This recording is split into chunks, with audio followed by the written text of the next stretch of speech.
নমস্কার বন্ধুরা, আমাদের রাজ্যে মাননীয় মুখ্যমন্ত্রী মমতা বন্দ্যোপাধ্যায় ঘোষণা করে দিলেন এবার থেকে কিন্তু সবাই পাবেন ১০,০০০ টাকা। কিন্তু তার জন্য আপনাদের অনেক ডকুমেন্টস কিন্তু প্রয়োজন এবং এই ডকুমেন্টস যদি আপনাদের ঠিকঠাক না শো করতে পারেন তাহলে কিন্তু আপনারা ১০,০০০ টাকা পাবেন না।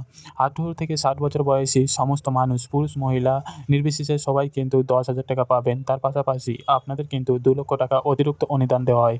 তাহলে কারা, কারা এই টাকা পাবেন, কেন আপনাদের এই টাকা দেওয়া হবে এবং কী, কী ডকুমেন্ট আপনাদের পূরণ করতে হবে তবেই আপনারা এই টাকাটা পাবেন, সে সমস্ত কিছু নিয়েই আজকের এই ভিডিওটা। তো এই ভিডিওটা একটু স্কিপ না করে শেষ পর্যন্ত দেখবেন। দেখে নিন কৃষক বন্ধুর নতুন প্রকল্প। এই প্রকল্পের সম্পর্কে আপনারা অনেকেই জানেন এবং আপনারা জানেন যে বর্তমানে ১০,০০০ এবং ৪,০০০ টাকা দেওয়া হচ্ছে ১৮ থেকে ৬০ বছর বয়সী সমস্ত কৃষক বা নথিভুক্ত ভাগ চাষিদের কিন্তু এই টাকাটা দেওয়া হয়। কিন্তু এই টাকাটা পাওয়ার জন্য যে আপনাদের যে ডকুমেন্টসের প্রয়োজন সেটা কিন্তু অনেকটাই কিন্তু পরিবর্তন হয়েছে। যারা, যারা বর্তমানে কৃষক বন্ধু প্রকল্পে আবেদন করেননি তাদের একাধিক নতুন ডকুমেন্টস আপলোড করতে হবে। প্রথমে দেখে নিন এর উদ্দেশ্যটা কী।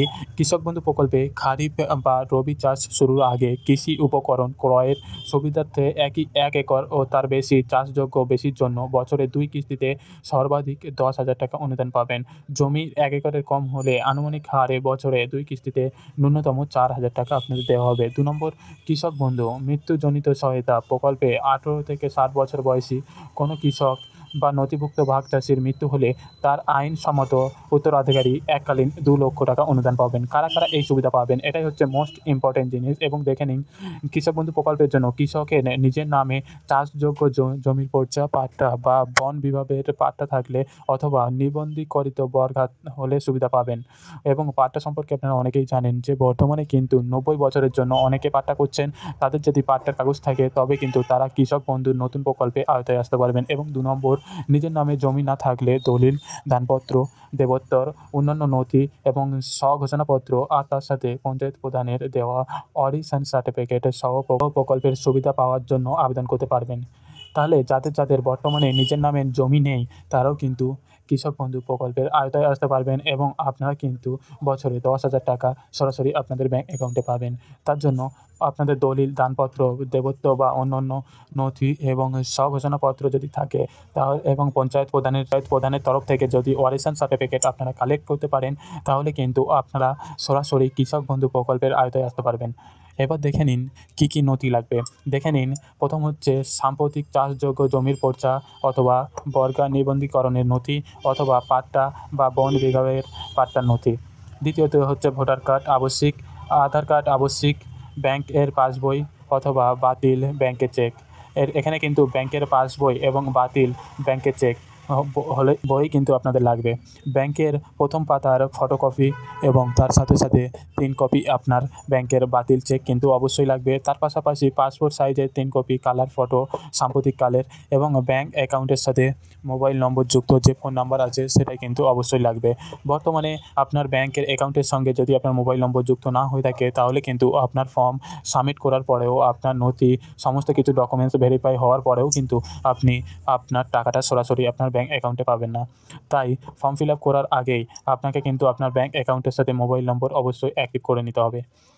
এবং নেক্সট হচ্ছে নিজের নামে জমি না থাকলে দলিল, দানপত্র, দেবোত্তর, অন্যান্য নথি এবং স্ব-ঘোষণাপত্র আর তার সাথে পঞ্চায়েত প্রধানের দেওয়া অরিজিন সার্টিফিকেট লাগবে। এই সমস্ত কিছু গেল যারা, যারা কৃষক বন্ধু প্রকল্পের জন্য আবেদন করবেন। এবং ২ নম্বরটা দেখে নিন কৃষক বন্ধু মৃত্যুজনিত সহায়তা। যে ২,০০,০০০ টাকার কথা বলা হয়েছিল, যারা, যারা আবেদন করেছেন কৃষক বন্ধু প্রকল্পে এবং তিনি যদি কোনো কারণে মারা যান তাহলে যে ২,০০,০০০ টাকার অনুদান দেওয়া হবে তার জন্য কী, কী ডকুমেন্ট লাগবে। মৃত কৃষক অথবা নথিভুক্ত ভাগ চাষির সচিত্র পরিচয়পত্রের প্রত্যয়িত প্রতিলিপি অথবা ভোটার কার্ড এবং আধার কার্ড। সোজা কথায় বলতে গেলে সেই মৃত ব্যক্তির ভোটার কার্ড অথবা আধার কার্ড যেকোনো একটি কিন্তু আপনাকে জমা করতে হবে। মৃত ব্যক্তির মৃত্যুর সার্টিফিকেট অর্থাৎ ডেথ সার্টিফিকেট কিন্তু আপনার লাগবে।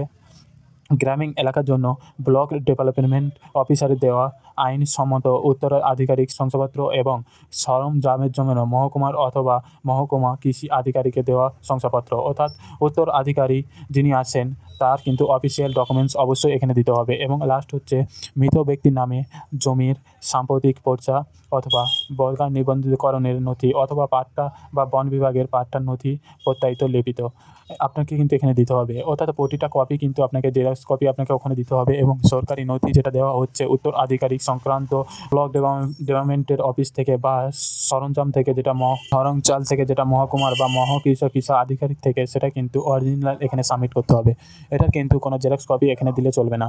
এবং বর্তমানে যারা আবেদন করেননি এখনও পর্যন্ত দুয়ারে সরকার ক্যাম্প হওয়ার কথা আছে, আপনারা সেখানে কিন্তু গিয়ে আবেদন করতে পারবেন।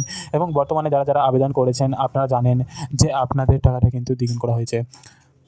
বর্তমানে আপনারা যে 5,000 এবং 2,000 টাকা পাচ্ছিলেন সেটাকে কিন্তু সরাসরি মাননীয় মুখ্যমন্ত্রী মমতা বন্দ্যোপাধ্যায় দ্বিগুণ করে দিয়ে 10,000 এবং 4,000 টাকা করে দিয়েছে। তাহলে এই ছিল একটা ছোটো ভিডিও আপনাদের সকলের জন্য। যদি আপনাদের ভিডিওটি ভালো লেগে থাকে অবশ্যই লাইক করবেন এবং আমাদের চ্যানেলটিকে সাবস্ক্রাইব করে পাশে থাকা বেল আইকনটি ক্লিক করে রাখবেন, যাতে এরকম নিত্য নতুন ভিডিও সবার প্রথমে আপনি পান। তো আজকে ভিডিওটা thank you for watching video.